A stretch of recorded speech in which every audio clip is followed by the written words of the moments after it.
Hello, what's up guys, welcome back to my channel, and for today's video I'll be showing you how I complete the one player featured community map Spooky Encounters on expert difficulty by using only 5 cards of tier 2 and below.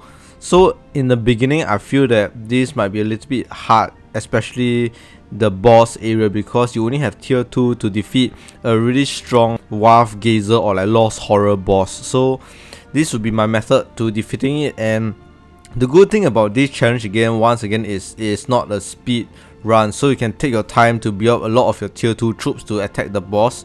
But in general I'll show you how I complete the map quickly, except for the boss part. So let us dive straight into this video. Right, so in the beginning it'll be quite easy. You just have nomads, just nomads to clear some of these units, enemy units. You don't really have to summon any more units because I would use Rogan Kill to kill off these like Lost River, so don't waste too much power summoning units, and it should be quite easy because these like North Guards will keep spawning anyway. So once this Lost River is killed, make sure to summon some nomads again, because we want to take down this Lost Spellbreaker, and it is a M size unit, so nomad will deal more damage to M size unit. And also don't forget to have mine to take down this enemy units here. So one mine is enough. Mine as usual is a really strong spell card, and once done, quickly just run over to this Lost Spellbreaker and kill them off. I recommend having 3 nomads because damage dealt is quite painful for this. It's very hard to say this really long enemy name, so I just refer this as Lost Dancer from now. So after that, take down the Lost Launcher, the tower, and get rid of all this Lost Wanderer. So let me just fast forward. It's very simple. This first start of the map is a lot easier than the Twilight hack because it doesn't knock back your M size units. Alright, once done, get your tier 2, and it is time for us to run the map. And the area here over here is a lot easier than the original encounters with Twilight, because for example, this Lost Priest that roams around the map doesn't blind your ranged units or doesn't blind your tower, so you don't have to worry about getting your ranged units or your towers being unable to attack.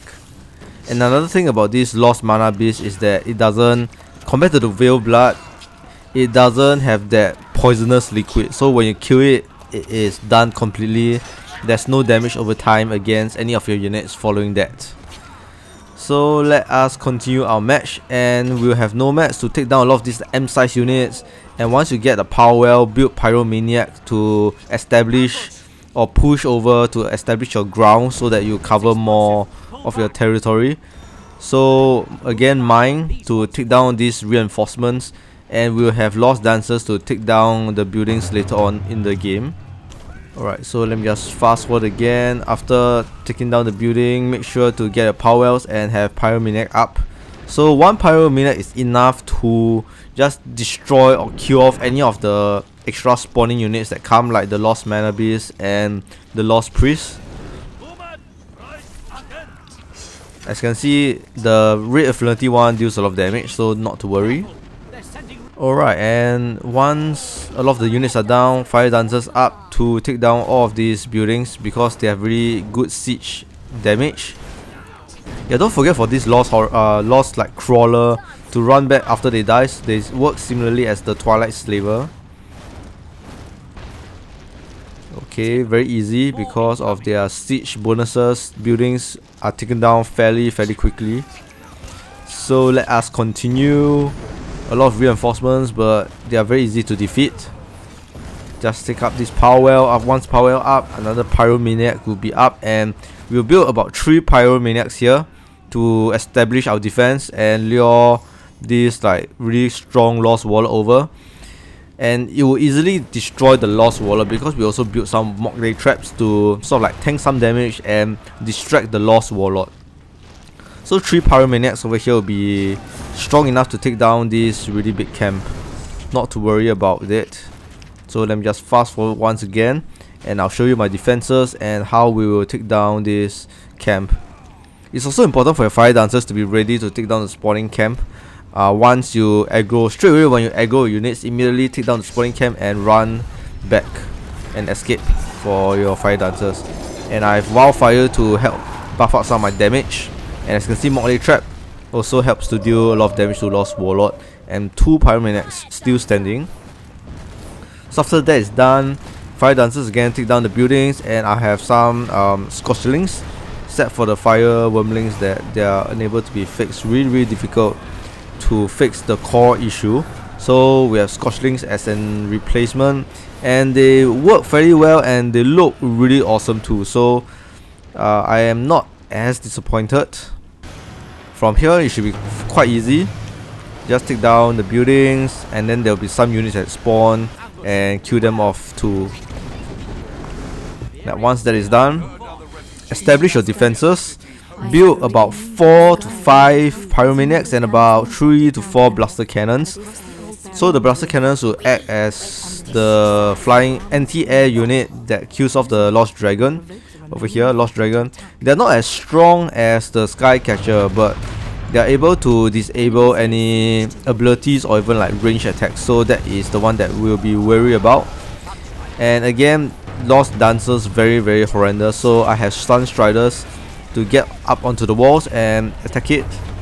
Also some spells to get rid of the Lost Dancers. They have further or like longer range attacks, so that is quite a pain. And once the first wave of, as you can see, the Lost Hawk comes over, you should activate the Amii Screaming Stone. If not, when you activate the Amii Screaming Stone later or earlier, you will be faced with more Lost Hawks to defeat. Like I think additional 2 more Lost Hawks, so you don't really want that to happen. You should activate it once the Lost Hawk are killed, but about like at most 20 to 30 seconds. Don't wait too long or they will spawn right again quickly. So as you can see, I got 5 Pyromaniac and 4 Blaster Cannons. Morklay Trap just a contingency plan in case my defense fails. But as you can see, this Lost Horror attack is a lot easier than the Twilight attacks, because the Twilight Dragons is a lot stronger. So for the encounter with Twilight, it will most likely almost destroy all of my buildings. So this defense is a lot more easier. But the tough part about this map is that you only got tier 2 and you have to defeat this Halloween horror with 62,000 health. So I recommend at this moment to build as many units as possible, and the ones that will deal the most damage are the Skyfire Drake and the Fire Wormlings, because they won't really be knocked back. And also the Burning Spears, they are very useful. So I will have Fire Force on Rageclaws or any of the melee units that would be able to just hang on and not be destroyed by this Halloween horror. And Burning Spears to activate its ability to enable XL counter. So Firedancers, you can just destroy it or kill it off because they don't really do a lot of damage, but I just want to play with it. Scorchlings are the ones that would deal the most damage with Skyfire Drake, and Rageclaws mainly to hang around. They have a lot of health, so they will just mainly be the distractions for the Halloween horror to disintegrate it. And Nomad, the main idea of Nomads are to use its Sky Scare to take down any of these like flying wisps that would heal the horror or deal damage. Nomads are the one that will take care of the flying units. The Skyfire Drake, even though it can take care of flying units, but its main purpose is to take down the Halloween horror. I also have a couple of Warlock to increase damage dealt for my units. So at this point, when you have quite an abundance of unit, when you have at least about your max charges of Skyfire Drakes, about 8 of them, and about 5 to 6 Scorchlings and 3 to 4 Burning Spears, you are kind of ready to go. But the main thing is to not go too close to the gates, because once the boss is being activated and all of this random flying thing that comes to aid this boss, you have a lot slimmer chance of winning the game, because it is really tough to stop those flying things from reaching the horror, rather than when you first attack, the flying enemy units would not spawn immediately. So yes, that's pretty much it. And let me show you what I have under my army arsenal, and you can see quite a lot of units. And I think this is about done. We are ready to attack. One more Scorchlings, 7 Scorchlings. Alright, and we are ready to go. So let us move and attack it. Move in. Alright, as you can see, the angry spirits. Yep, the spirits are the one that is the most treacherous, the kind spirit, and I'll use Sky Scare, as you can see, for the Nomad. And yeah, a couple of angry spirits, not too bad. The one you want to avoid the most are the kind spirit, which heals the horror. So as you can see, this is a little bit of overkill, but it is 100% safe, and you definitely defeat the horror with this unique composition. So this is how I complete spooky encounters with only tier 2 fire, and I hope you guys enjoyed this video and complete one of the fire season challenges, and I'll see you guys again real soon for my next video.